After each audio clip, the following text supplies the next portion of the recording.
বাঙালির ঐতিহ্যবাহী জামদানিতে কান চলচ্চিত্র উৎসবে চিত্রনায়িকা বর্ষা। পর্দা উঠেছে মর্যাদাপূর্ণ কান চলচ্চিত্র উৎসবের। বাংলাদেশ সময় গত ১৩ই মে রাত ১১:১৫ ৭৮তম আসরের উদ্বোধনী অনুষ্ঠান শুরু হয়। ফ্রান্সের কান শহরের পালে দ্য ফেস্টিভ্যাল ভবনে এই আসর শুরু হয়েছে। এ আসরে অংশ নিতে এরই মধ্যে কান সমুদ্র সৈকতে পৌঁছে গেছেন বিশ্বের অনেক সিনেমা প্রেমীরা। বিভিন্ন দেশের অভিনয়শিল্পী, নির্মাতা ও প্রযোজকদের মিলনমেলা বসেছে এই চলচ্চিত্র উৎসবে। চলচ্চিত্রের মর্যাদাপূর্ণ এই আসর নিয়ে অন্যান্য দেশের মতো বাংলাদেশের শোবিজ তারকা ও দর্শকদেরও আগ্রহ দেখা যায়। বরাবরের মতো এবারও কমতি নেই কৌতূহলের। এবারের আসরে অংশ নিয়েছেন ঢাকাই চলচ্চিত্রের জনপ্রিয় চিত্রনায়িকা আফিয়া নুসরাত বর্ষা।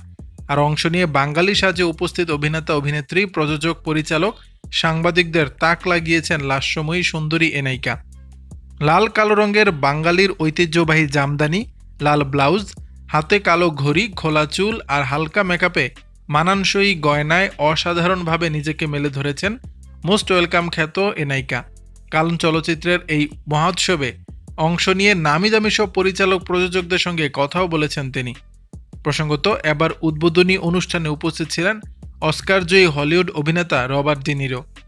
দর্শক, বিষয়টি নিয়ে আপনাদের মতামত জানাবেন নিচের কমেন্ট বক্সে।